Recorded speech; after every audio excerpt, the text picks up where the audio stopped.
Mesdames, Mesdemoiselles, Messieurs, bonsoir. Je suis très heureuse de vous retrouver ce soir pour un nouveau numéro de Canal Foot. J'ai aussi le plaisir de recevoir ce soir sur le plateau de Canal Foot un invité de marque qui fait l'événement. Et c'est l'événement avec la Coupe d'Algérie. Nous allons le découvrir ensemble tout à l'heure. Mais avant, je voudrais présenter et passer le bonjour à toute notre équipe de Canal Foot. Hakim Kesho, toujours absent, il sera là dans quelques jours. Donc d'ici là, je voudrais dire bonsoir à notre collègue et ami Mohamed Haouchine. Bonsoir, ça va? Oui, bonsoir Wassila, bonsoir à toute l'équipe. Très belle soirée, surtout parler de Coupe d'Algérie, l'épreuve reine par excellence. Ça fait toujours rajeunir et beaucoup d'ambiance ce soir. N'est-ce pas, Président? Inch'Allah. Alors, Ahmed Laribi, toujours en forme? Oui, toujours. Et puis, comme chaque dimanche, très heureux de vous retrouver. Bonsoir à toute l'équipe et à nos chers amis sportifs. Et j'espère qu'on va être à la hauteur. Bien sûr, avec nous, notre consultant Fouzi Touzi Djilali. Bonsoir, et vous avez beaucoup de choses à dire aujourd'hui. Hein. On va parler du bilan ce soir. Bonsoir aussi, là. Bonsoir à toute l'équipe et bonsoir à nos fidèles téléspectateurs. Donc, on l'a signalé tout à l'heure, nous allons... Excusez ce soir, encore une fois, Wassila, je suis triste ce soir. Vous me privez de la coupe, la finale Libertadores qui se joue à l'heure même, à cette heure-ci, à River Plate. Boca Juniors, c'est à Madrid. Mais il n'y a pas mieux que notre chaîne et notre émission Canal Foot. Chez nous en Algérie, vous savez qu'il y a beaucoup d'Algériens qui résident à l'étranger et même chez nous à Alger qui suivent de très très près notre émission pour découvrir et pour suivre avec nous les dernières informations et tout ce qui concerne le football et le sport algérien. Donc, je l'ai dit tout à l'heure, nous avons un invité de marque. Je remercie le président de la fédération de football, M. Khair Denzochi.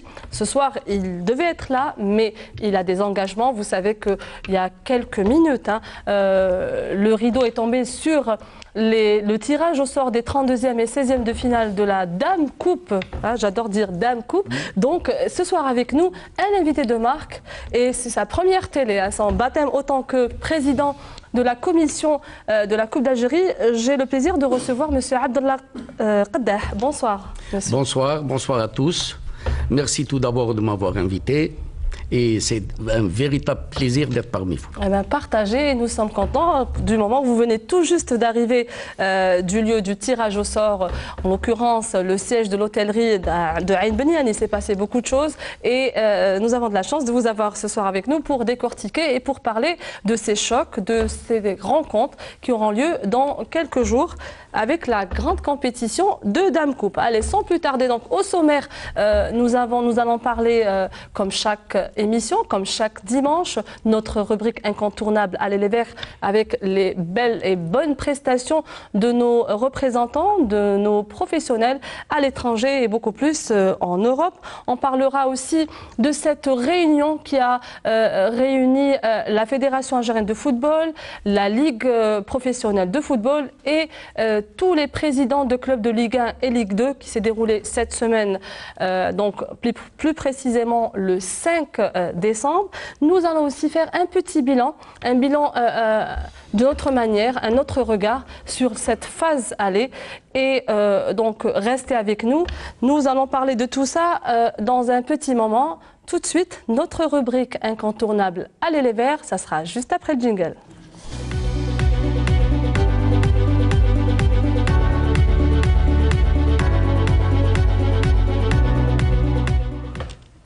Notre rubrique donc Allez les Verts, nous allons parler tout d'abord du maestro Djamel Belmadi. Allez, moi j'aime bien le dire maestro. Vous savez que Djamel Belmadi, cette semaine, a obtenu avec 26 autres entraîneurs de sa promotion le diplôme suprême Haouchine des entraîneurs de football à Doha. Lors de cette cérémonie de remise donc, des diplômes, les instructeurs de la Confédération asiatique ont loué les qualités de l'ancien entraîneur d'El Dohail et de la philosophie de jeu qu'il prône avec ce diplôme. Donc AFC.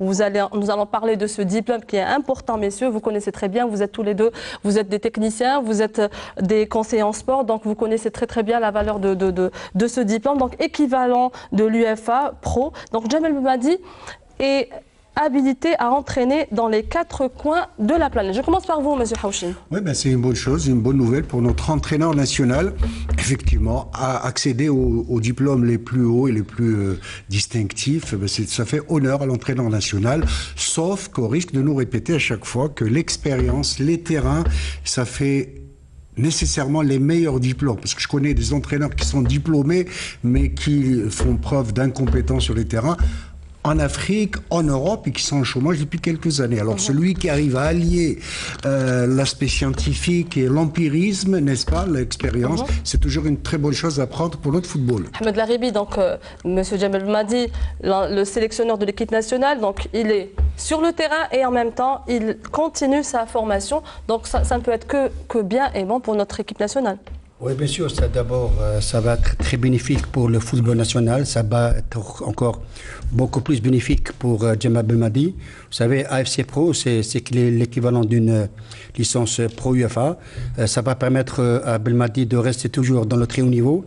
Mais pour rejoindre ce qu'a dit Mohamed, c'est vrai qu'un diplôme n'a jamais été une valeur de compétence. La compétence, c'est on a la mise à jour, on se recycle. Vous savez, voici là, un terrain, c'est pas un laboratoire. Un terrain, il est fait beaucoup plus pour faire progresser les joueurs. Tout à fait. Mohamed, il a parlé de l'empirisme et des scientifiques, et des empiriques. C'est vrai, mais les deux peuvent cohabiter parce que nous, on a eu, si vous voulez, ce problème à un moment donné, oui, on n'a pas su comment faire passer le message. Mais je peux vous dire que rester dans le très haut niveau, avoir toujours des nouvelles d'entraînement, de la nouvelle méthodologie. Vous savez, dans le football actuel, tout va trop vite qu'on ne sait même pas de quoi ça va faire demain. Donc c'est vrai que être sur le terrain, c'est bien. Se former, c'est encore meilleur. Alors, Touzi Djilali, il n'y a pas que Djamel Belmadi, il y a aussi Majid Bouguerra qui est sur les pas de Djamel Belmadi. Donc on voit que cette nouvelle génération, ces joueurs de l'équipe nationale, maintenant, ils ont pratiquement compris qu'il faut aller vers la théorie et aussi le terrain et la théorie. C'est-à-dire avoir le maximum de diplômes pour accéder pratiquement à tous les niveaux d'entraîneur. Oui, écoutez, en football, c'est vaste et les connaissances, elles sont d'actualité. C'est-à-dire tous les jours, on apprend au football, ça avance vite, donc on est obligé d'être au diapason et suivre tout ce qui est nouveau, parce qu'en football, ça c'est une science, on apprend tout le temps, on apprend tous les jours, et aussi, il suffit pas d'avoir des diplômes, il faut savoir aussi. Mais c'est quand même important. Oui. Dernièrement, ce problème a fait couler beaucoup d'encre avec les anciens entraîneurs, donc je pense qu'avoir les deux, c'est excellent. Certes, avoir des connaissances, c'est très bien, mais le terrain aussi, c'est très important. La pratique est très importante aussi. Là, je pense que M. Belmadi, il a fait le stage de licence CAF A en Algérie. Il a fait aussi le AFC en Asie. Et l'UEFA Pro, c'est des diplômes européens. Donc il a tous les diplômes et il a cet engagement, il a ce vouloir faire, et je pense qu'il peut que s'affirmer et se perfectionner, et c'est bien pour notre équipe nationale. Allez, ça ne peut que faire du bien à notre football et à notre équipe nationale. Allez, on passe avec d'autres joueurs qui font prestation à l'étranger. Allez, on commence avec Bounedjah. Je commence par vous, Haouchine. Donc, on va parler de ce joueur qui fait oui, beaucoup de bien. Je ne vous le dis pas. Bounedjah est en train de casser la baraque. C'est le cas de le dire. Pourquoi? Tenez-vous bien. Est-ce qu'on se rappelle de cette expression? C'était une expression pour le cyclisme avec l'ancien cycliste algérien qui a participé pendant l'indépendance au Tour de France. Qui s'appelle Zahaf. Zahaf, exactement. Vous êtes amatrice spécialiste de la petite reine, effectivement, mais on dit en sport que tous les gens qui réussissent à casser la baraque, mais disons que Bounedjah, tenez-vous bien, il va claquer 28 buts en 14 matchs. Il faut le faire une moyenne de 2 buts par match, et vous ne voyez pas qu'il bat le record des buteurs dans le championnat du Qatar, qui est de 27 buts. Il fait 28 buts alors qu'il lui reste encore 8 matchs de championnat. Tout simplement, il bat le record d'un ancien Brésilien, Cleberson, lors de la saison 2007-2008. Cleberson qui a fait que 27 buts, alors que notre représentant, il est à 28 buts, à 8 matchs de la fin, assurément. Je peux vous dire qu'il va faire il va pulvériser ce record, c'est comme ça qu'il faut l'appeler, et certainement qu'il rentrera dans les annales du football qatari. Beaucoup disent que le football qatari, le championnat, il est faible. Mais attention, un championnat où évolue un certain Xavi, mais aussi un certain Schneider, le Hollandais, excusez du peu. Donc sur ce plan-là, notre avant-centre, je pense qu'il est déjà sur le bon chemin. Ahmed Laribi, vous êtes sûrement d'accord avec M. Houchin. Oui, c'est vrai, en parlant de Bounedjah, je suis vraiment très content pour ce joueur parce qu'à un moment donné, il a perdu confiance et puis là actuellement, il revient, il a retrouvé tous ses repères. Maintenant, on l'appelle le tueur des surfaces de réparation parce que la plupart des buts qu'il a marqués, c'est beaucoup plus à une touche de balle, ça c'est intéressant. Et puis l'avantage qu'il a aussi là pour terminer, il est devenu vraiment très fort.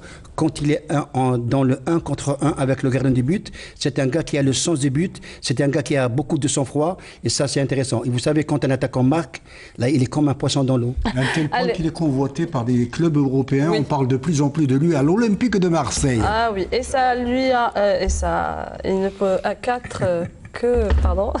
être super bien puisqu'il sera super bien entouré par beaucoup d'Algériens qui résident à Marseille. On leur fait un petit coucou.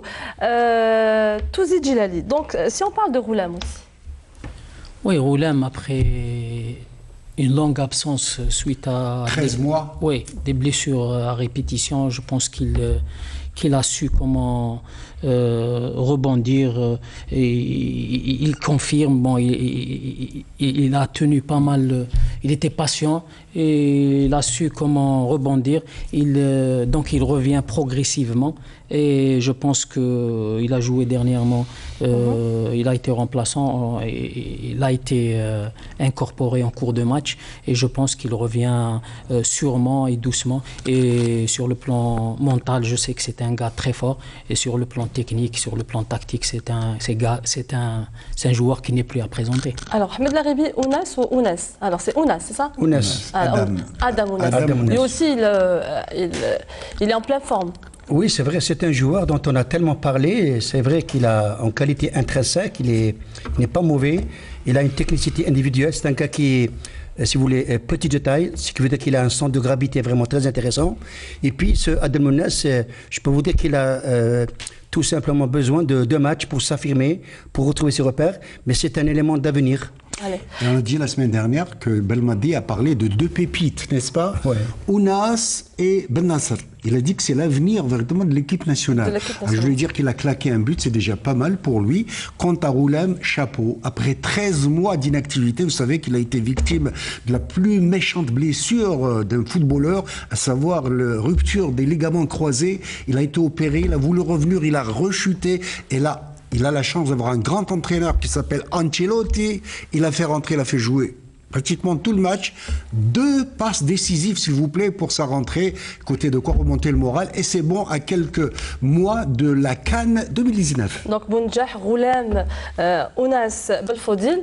Et je voudrais aussi juste de tirer l'attention de Attal. Attal qui a été nommé, c'est-à-dire meilleur joueur de l'année du mois de novembre de son équipe. Vous savez, du côté de la promenade des Anglais, c'est-à-dire à Nice, on appelle ça le meilleur aiglon. Vous savez qu'on les appelle les aiglons, les joueurs de l'OGC Nice, n'est-ce pas? Il a été donc élu meilleur aiglon du mois de novembre. C'est beau pour un jeune de 22 ans qui est parti d'un petit patelin borné en Kabylie.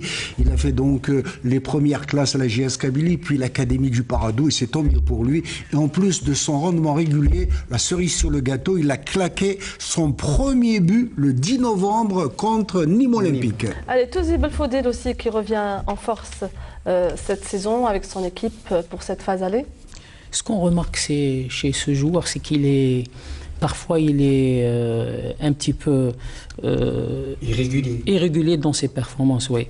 Il te fait un match plein, l'autre semaine il te fait un match moyen. Donc je pense que c'est un problème de régularité dans la performance pour ce joueur. Et je pense qu'il faudra lui laisser le temps. Lui laisser le temps, il va s'affirmer. Et c'est un joueur qui est pétri de qualité, des qualités intrinsèques sur le plan technique très importantes. Donc c'est un joueur qui pourra apporter le plus à son club.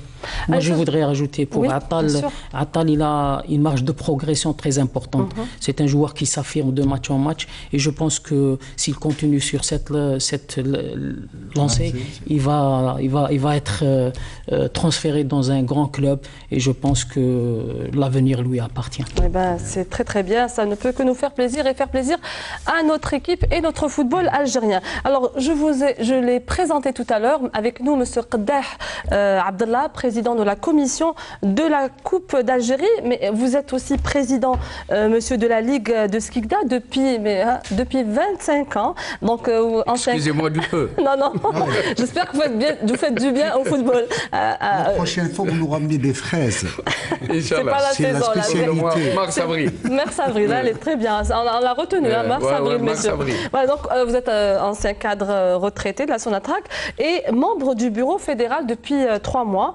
Mais vous avez déjà fait un mandat de 4 ans au moment où il y avait M. Abdelhamid Hadjadj.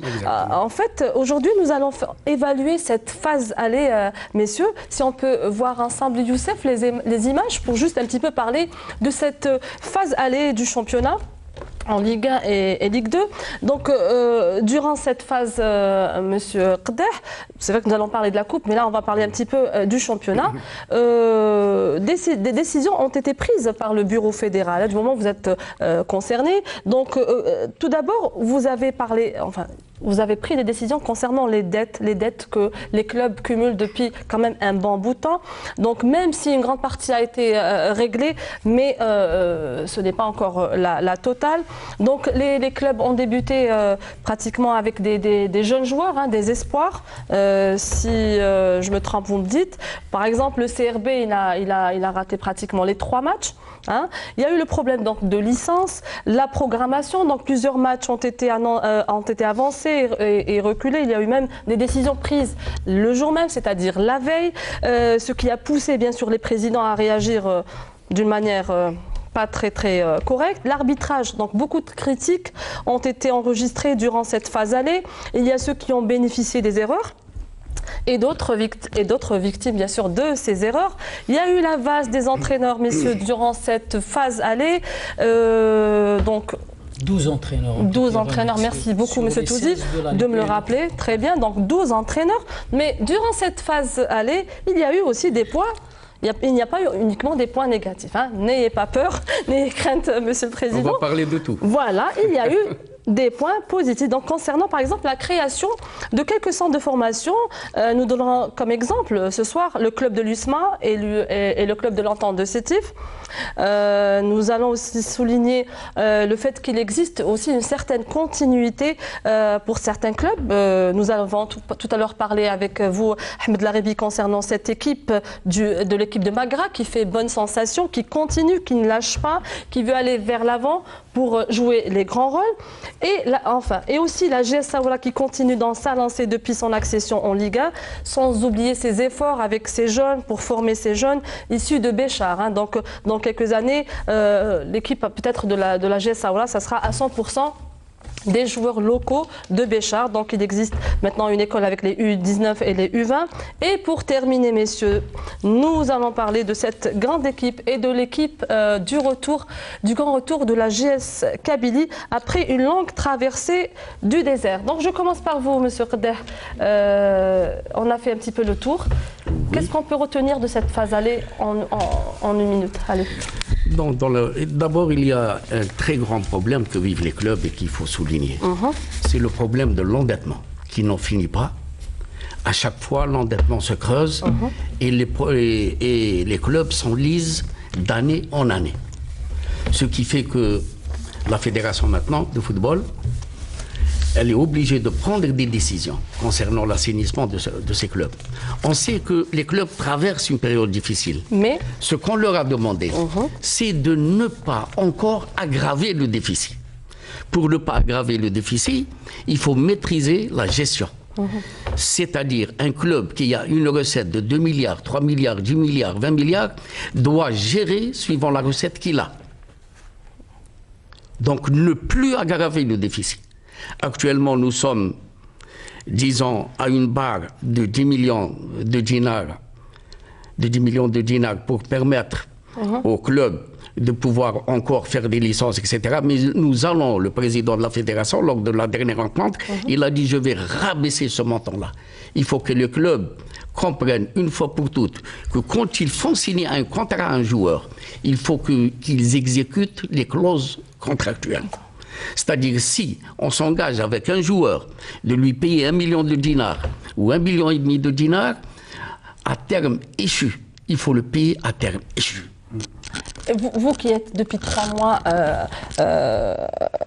au sein de la Fédération algérienne de football, autant que membre fédéral, vous avez déjà eu l'expérience dans un des anciens bureaux fédéraux.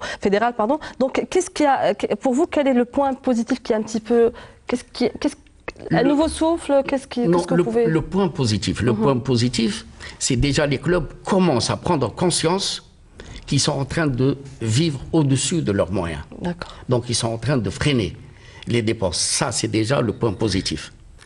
Le deuxième point, la fédération, elle est en train... Pardon, les dépenses, vous voulez dire les salaires ou surtout les salaires. Surtout les salaires. Je peux vous dire que 80% des dépenses, c'est des salaires. D'accord. C'est des salaires très, très élevés. Une somme colossale. Et de l'autre côté, il n'y a pas de recettes. Donc je dépense de l'argent, je vis au-dessus de mes moyens et je creuse le déficit et je n'ai pas comment faire la méthode pour résorber ce déficit.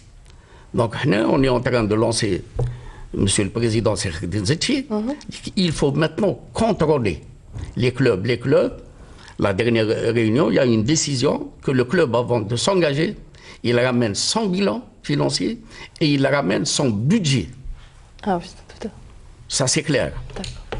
Et on a même parlé de la réactivation de la DNCG, la fameuse DNCG, pour surtout accompagner.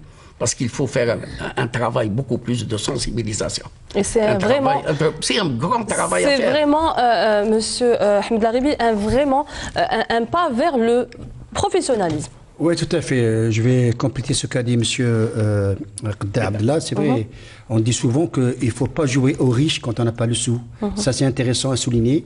Et puis, là, il a parlé de gestion. Là, je connais des clubs qui n'ont aucune gestion aussi là.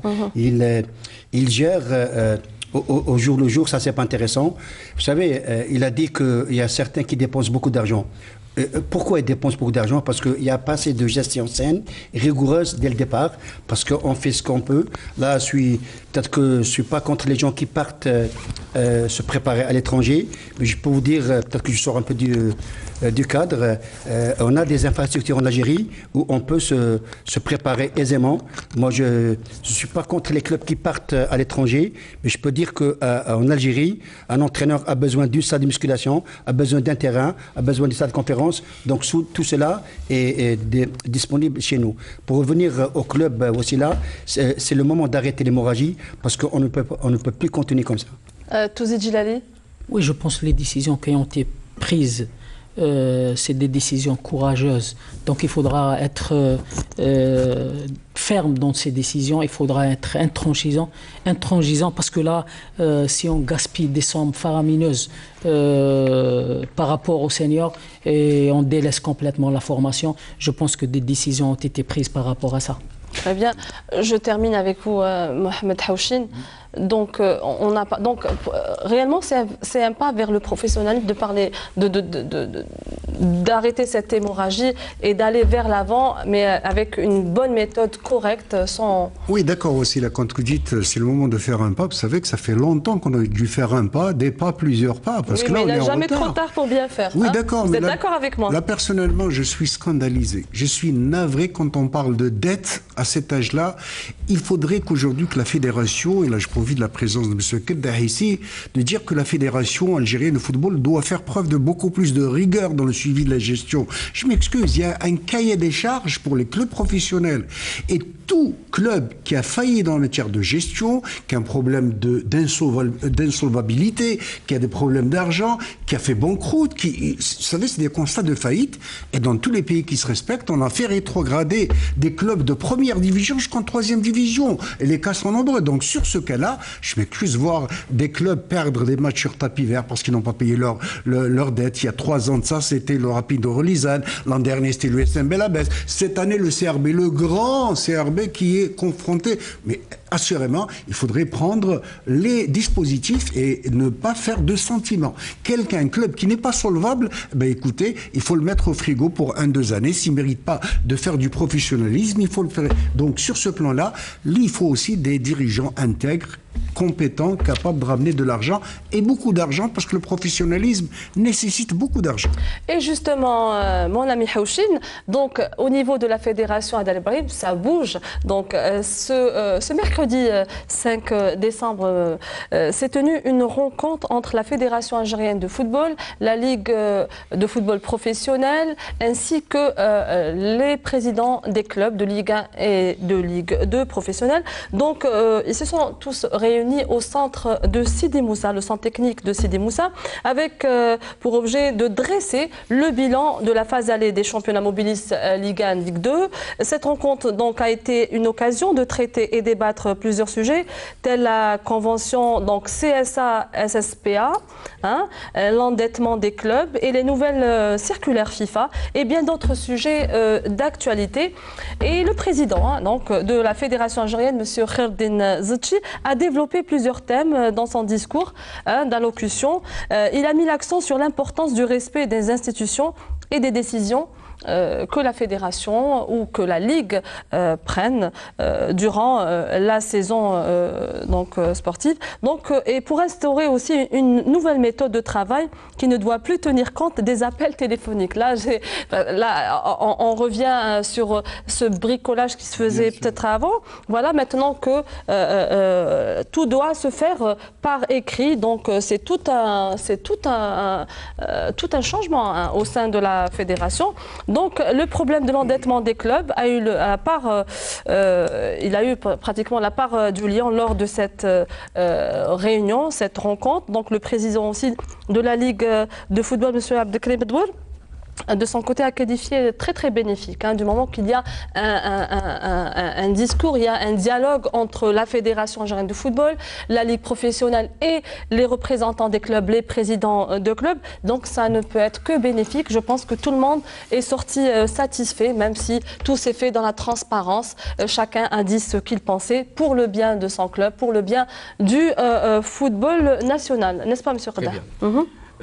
Effectivement, déjà il y a quelque chose de positif, c'est l'évaluation de cette phase allée. On n'a pas l'habitude de la faire. Il y a une évaluation. Et excusez-moi, vous êtes sorti avec la consigne que chaque mois il y aura une rencontre pareille?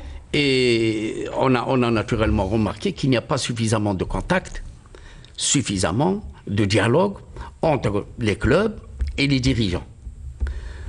Les clubs ont souhaité, lors de cette réunion, ils ont souhaité qu'il y ait des rencontres, encore un peu plus de rencontres, etc. Et même chaque mois une rencontre avant la réunion de la Ligue nationale professionnelle et aussi avant la réunion de la fédération. Ça, c'est un point positif. Maintenant, disons que le contact va être un peu plus fréquent et les dirigeants seront obligés d'écouter ce que leur disent les présidents de clubs. Ça, c'est un. En deux, nous avons parlé de la fameuse convention que vous venez de citer actuellement. C'est la convention qui devrait exister entre le CSA, le club professionnel, et la société sportive, SPA. SSPA, oui. Ce n'est pas normal que jusqu'à présent, ce qu'a souligné monsieur le président de la fédération, M. Zetchi, que jusqu'à présent, le club amateur et le club professionnel n'ont pas signé de convention. Une convention qui régit la collaboration entre le club amateur et le club professionnel. Les droits et devoirs de chacun. La fédération a rédigé une convention, on a finalisé la convention, nous allons la transmettre à tous les clubs, que ce soit les clubs amateurs ou les clubs professionnels, et on leur a demandé de l'enrichir pour pouvoir l'appliquer. Mais on va vers l'application parce qu'on doit mettre en application le décret. Il y a un décret en 2015 qui est sorti pour justement l'application de la signature de la convention. Voilà, donc on est derrière les procédures parce qu'il y a un grand problème aussi de procédure. En tout cas, tout se réglera de toute façon du moment où chaque mois, ces trois parties vont se réunir. Ils vont peut-être petit à petit régler tous les soucis. Je donnerai aussi une autre information. Nous avons reçu 2 circulaires, surtout une qui parle de l'endettement.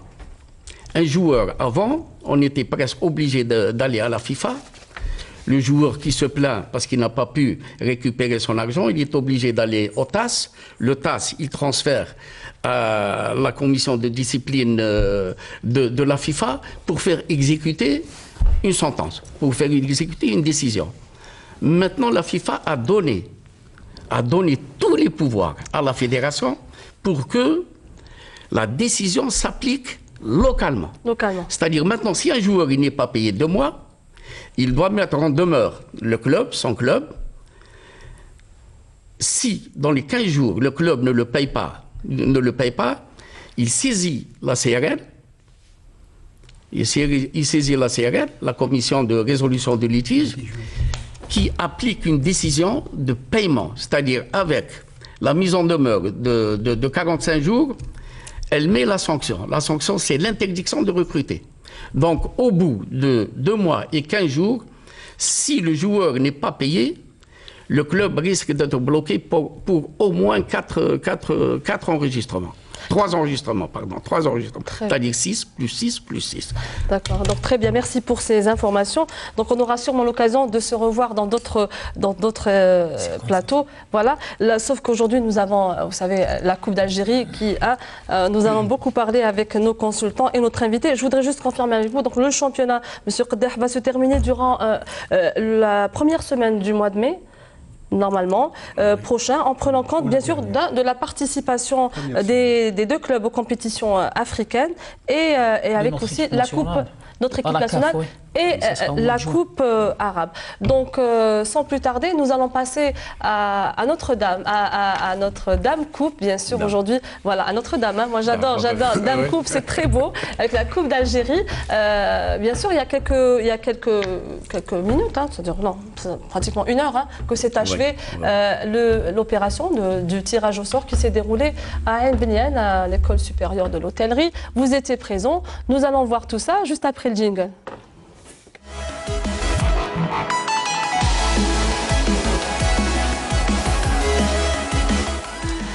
Donc voilà, est-ce qu'il y a eu des empoignades, comme on dit, ou pas, hein? On va laisser ça, le suspense. Des affiches. Des affiches?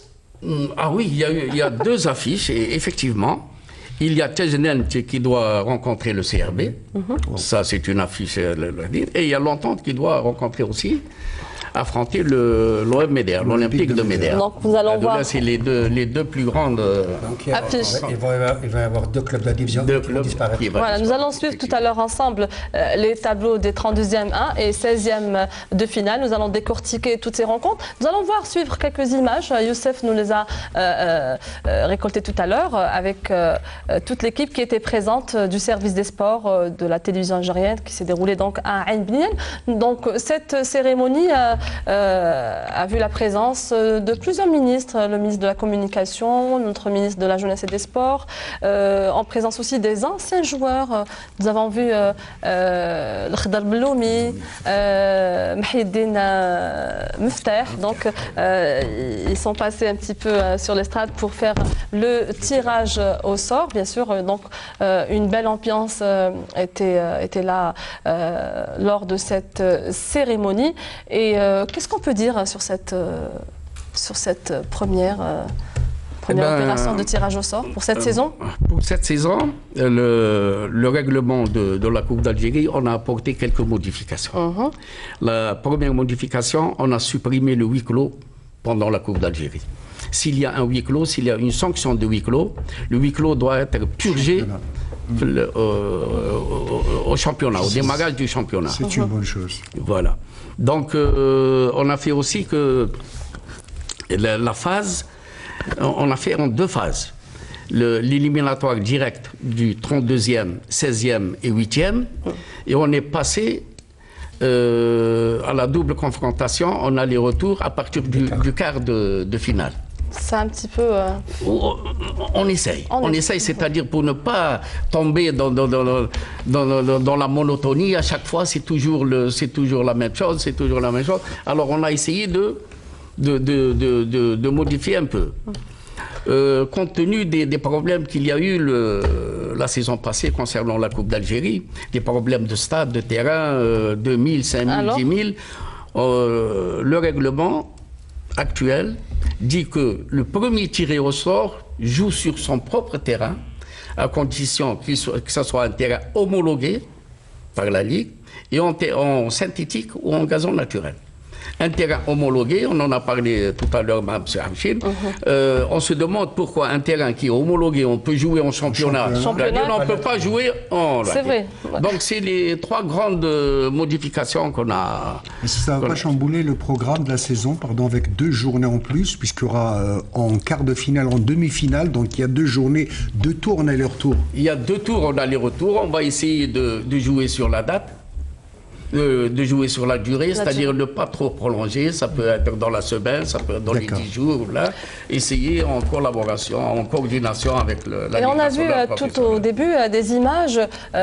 Aujourd'hui, vous avez honoré, donc la fédération a honoré un ancien dirigeant du football national, M. Abdelkader Drif. On l'a vu tout à l'heure, il a reçu un trophée. On a aussi remarqué la présence donc de plusieurs anciens joueurs de l'équipe nationale.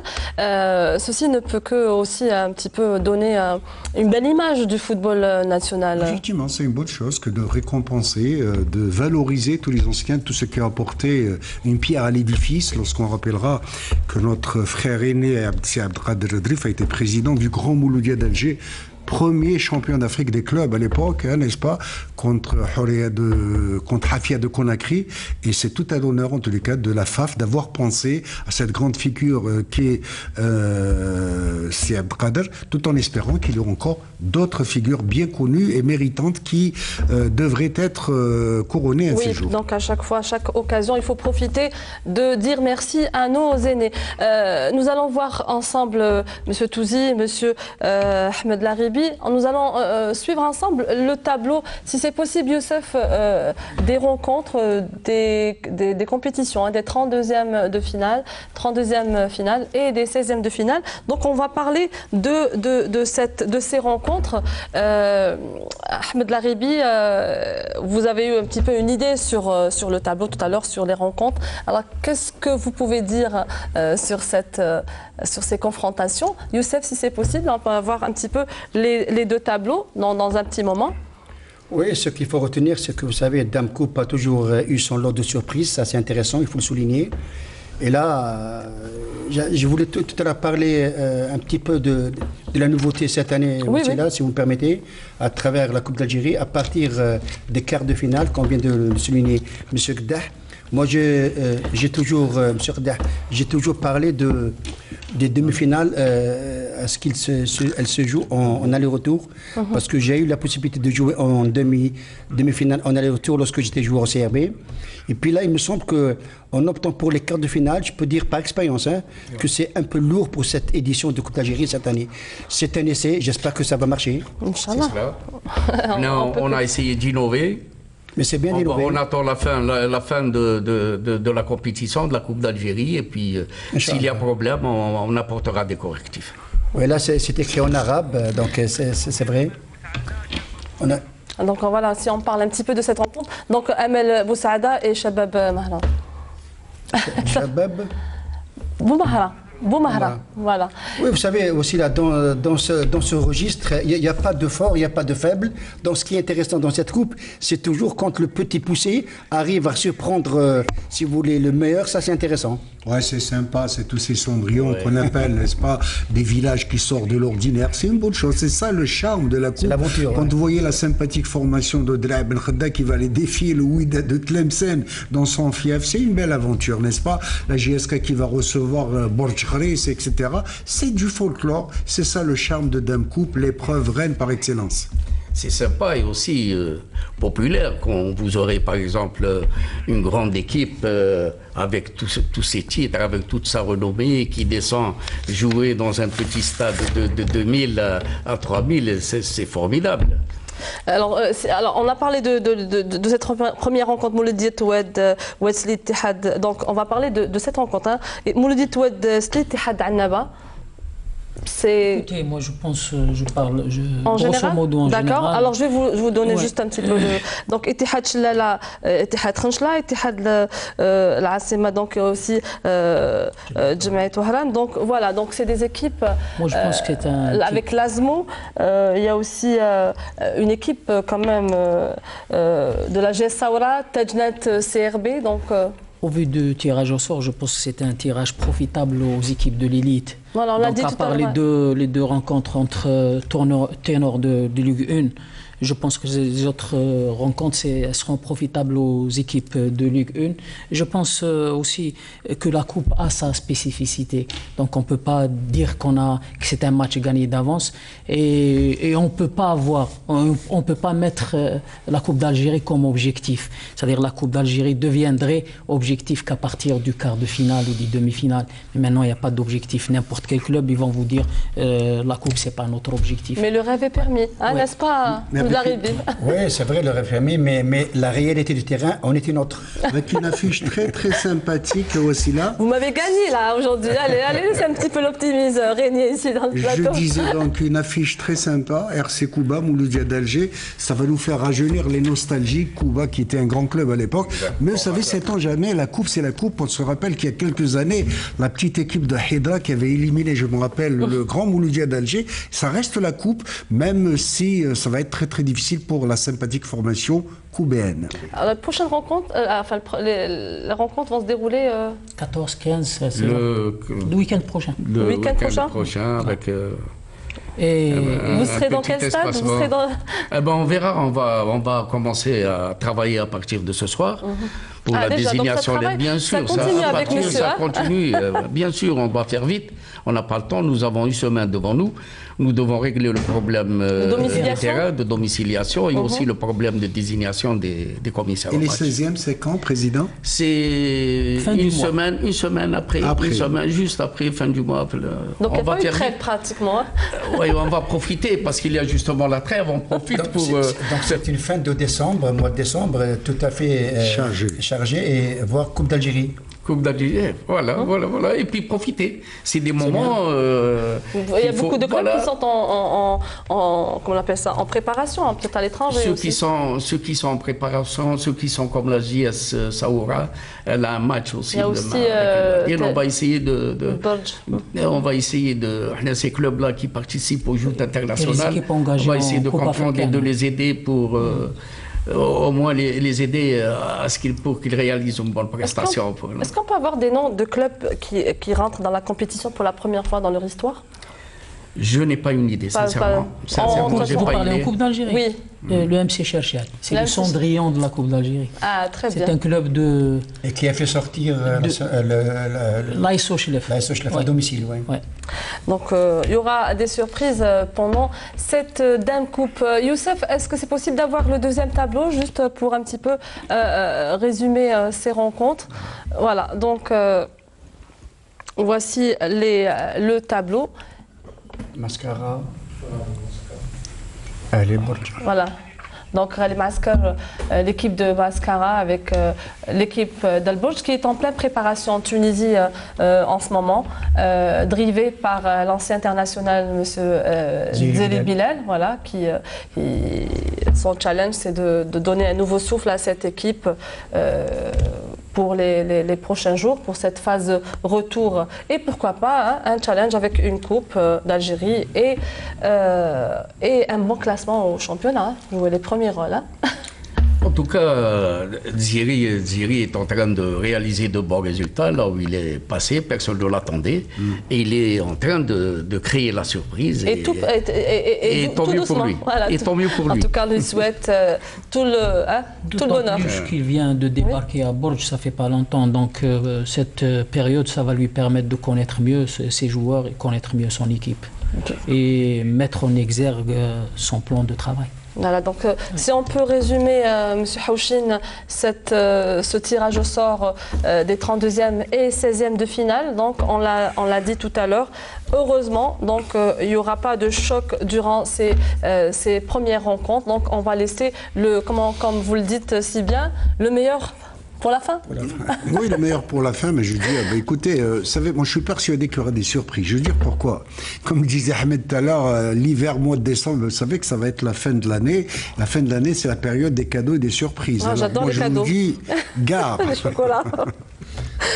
Oui, donc c'est votre fin, c'est ça? Oui, mais écoutez, je suppose qu'on va assister à de belles empoignades. En tous les cas, ça c'est moi qui vous le dis, bien évidemment. Il y aura quelques cartons ici et là, mais des petites équipes, des Cendrillons qui vont quitter la coupe avec les honneurs, la tête haute, pourquoi pas, permettre à des jeunes de, comme disait M. Abdallah tout à l'heure, des petites équipes qui vont se confronter aux grandes équipes. C'est déjà un bon souvenir qui va marquer leur carrière, j'en suis persuadé. À votre avis, qui fera la surprise cette saison? Aussi Zaouia qui a fait sensation l'année dernière. Oui, jusqu'en demi-finale. Oui. Pourquoi pas Chachal? Allez.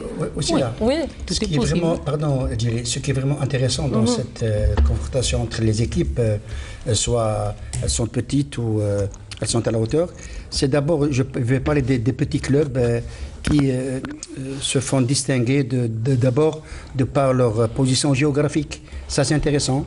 Il y a des patelins qu'on ne connaît pas. Et puis à travers cette Coupe d'Algérie, on a la possibilité de découvrir des petits patelins qu'on ne connaît pas.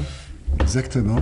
Ah ben, ce sera un plaisir d'aller couvrir des matchs. Les petites équipes, quand on dit qu'ils sont allés loin, vous savez que le SM El Harash en deuxième division a remporté une Coupe d'Algérie, le Chebab de Benitour, deuxième division. Le Crec de Constantine en régional, à l'époque, ils ont été en finale, battus de très peu par le Mouljedor. Alors, s'il vous plaît. Rappelez-moi, je pense que c'était en 2000 ou 2008, c'était une équipe du Sud avec le CRB, avec l'USMA d'Alger. CRB Benitour. Non, pas Benitour. Il y avait une autre équipe de l'Ouest, du Sud-Ouest, que j'arrive pas à me rappeler. En tout cas, je me rappellerai peut-être tout à l'heure, avant la fin de l'émission.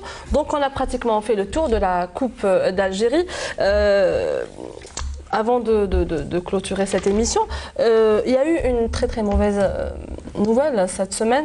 Donc M. Houchine, c'est un parent à vous, mais aussi c'est un grand joueur qui a fait les beaux jours de la JS Kabylie. Il s'agit de Ammar Houchine, Allah yarhamou. Donc la scène footballistique a perdu un de ses piliers du football algérien. Nous allons suivre ensemble quelques images que notre collègue Khalid Boussahia est parti assister. Il a assisté à l'enterrement du marhoum Ammar Houchine. Vous étiez présent, bien sûr. voici Ammar Hawchin, voilà, sur cette photo.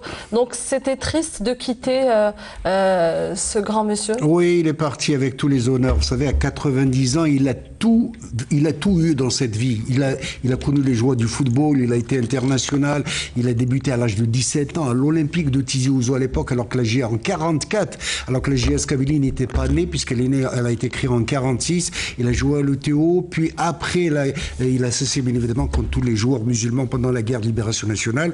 Après l'indépendance, il a été capitaine d'équipe de la GS Kabylie, il a été même capitaine de l'équipe nationale, il a été international à l'époque, et je peux vous dire que ça a toujours été un exemple sur le terrain. Pourquoi? En 25 ans de carrière, et là je le dis devant un membre du bureau fédéral, en 25 ans de carrière, s'il vous plaît, jamais le moindre avertissement, jamais la moindre expulsion, il faut le faire. Et tous ces joueurs qui étaient présents, même venus d'Alger, de toutes les villes d'Algérie qui étaient présents, ce sont ses enfants, il l'appelait comme ça, Damar, ont été véritablement fiers que de l'accompagner à sa dernière demeure.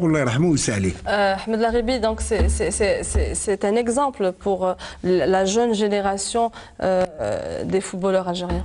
Oui, c'est vrai. Il suffit tout simplement de tirer des enseignements à travers, moi j'appellerais ça c'est des gloires. Puis c'est vraiment très émouvant. J'ai entendu les déclarations de tous les anciens joueurs, différentes générations. Puis ils ont toujours dit que c'était un type, comme vient de le souligner Mohamed, exemplaire. C'était un véritable père pour tout le monde. Et puis Mohamed m'avait dit qu'il s'habillait très bien, donc il était toujours à la mode. Quand vous voyez tous ces joueurs qui prennent le cercueil, ces anciens joueurs, ses coéquipiers plus jeunes que lui, ont tenu à porter le cercueil, c'était très beau, c'est émouvant. Pour lui rendre dernier hommage à Touzi. Oui, les images le démontrent. Donc c'est un monsieur qui a laissé son empreinte dans le football national, et je pense que c'est la fierté de toute la région de Kabylie. Monsieur Khadah, vous avez sûrement connu ce désole, oui, bien sûr, ça a été un grand joueur, je m'en souviens. Et ce qui me désole, c'est qu'on ne sait pas profiter pendant un temps T de ces personnes-là, de leur vivant. Il faut à un moment donné que ça cesse. Il y a encore d'autres personnes qui ont beaucoup donné au football et il faut qu'on les regarde un peu. Je peux vous dire qu'à Tizi Ouzou, il a été honoré plusieurs fois. Non, je parle au niveau national. Oui. Une mort aussi est toujours cruelle, quelle que soit la mort, elle est toujours cruelle. Donc, messieurs, nous sommes arrivés à la fin de l'émission. Avant de vous donner le mot de fin, donc, si vous voulez revoir notre émission, bien sûr, vous n'avez qu'à taper ces adresses-là que vous voyez juste en bas, au-dessus de l'écran, donc, pour revoir l'émission de ce soir, l'émission de Canal Foot. Donc, Ahmed Laribi, merci. J'espère qu'on a fait un petit peu le tour ce soir. Oui, presque le tour. Et puis j'espère qu'on aura d'autres occasions pour en parler davantage. Puisque je profite de l'occasion, puisque M. Guedah est avec nous. Vous êtes de Skikda? Je suis de Skikda. Moi, j'ai eu la possibilité de jouer lorsque j'étais joueur au CAB avec Rabbi Yarhamou, Nefla Sadaq. Je ne sais pas si vous connaissez. Oui, on avait à l'époque partagé la même chambre ensemble. Et puis j'avais assisté. Donc c'est un gars qui a joué avec nous au CRB. Et puis je vous permettez aussi là un petit coucou pour un ami et frère de Solorzen, M. Hattab Tahar, ancien joueur de l'équipe de Solorzen. Donc Solorzen, c'est les gazelles qui sautent le mur. Allez, en tout cas, Hawchin, s'il est là ce soir, aujourd'hui avec nous, c'est grâce à Ali Hawchin qui est venu de Montréal pour l'accompagner de Tizi Ouzou au studio ici à l'ENTV. Donc merci Monsieur Ali Hawchin et merci à vous. Rentrez bien, doucement. C'est gentil, je voulais juste dire à Ser Abdellah que j'ai connu de grands joueurs. Skikdi, vous savez, ceux qui ont fait la gloire de la JSMS, n'est-ce pas? À commencer par Ahmed Oudjani, qui est originaire de Skikda, son fils Sherif bien évidemment, Saheb et tous les anciens joueurs, les Bournache, les Naïm, les Draoui, c'était véritablement une pépinière de jeunes joueurs. Mais encore une fois, je suis frustré ce soir C'est la deuxième mi-temps du match River Plate, Boca Junior. Celui qui a le résultat nous appelait à l'instant même. Ah, monsieur Ahmed Habchine, Canal Algérie vaut mieux que toutes ces rencontres. Hein. En tout cas, vous êtes d'accord avec moi. Monsieur Touzi, merci. Merci pour tout ce que vous avez donné ce soir comme information. Quoi qu'il manque beaucoup de choses à donner encore. On aura d'autres. Tant que vous êtes ici à Canal Foot, vous allez parler, donc, ne vous inquiétez pas. C'est moi qui vous remercie. Vous avez l'occasion de parler et de décortiquer un petit peu le football dans le bon sens. Nous sommes là pour donner des résultats, pour donner des informations. Monsieur Qabdah, merci beaucoup. Ça a été vraiment un plaisir pour moi et pour toute mon équipe de vous recevoir. Vous êtes quelqu'un d'extraordinaire. Hein. Le plaisir est grandement partagé. Hein, et pour moi, c'est une fierté d'être en présence de personnes aussi prestigieuses. Merci beaucoup. En tout cas, on vous souhaite bonne continuation. Merci beaucoup. Travaillez bien. Vous êtes drivé par un grand monsieur qui est monsieur Khaldin Zouchi. Merci. On le salue. Voilà, on le salue au passage. Voilà, on le salue. Merci. Bonne continuation. Bonne soirée. Faites. Alors, je vous souhaite une très très douce nuit. Ciao, bye bye.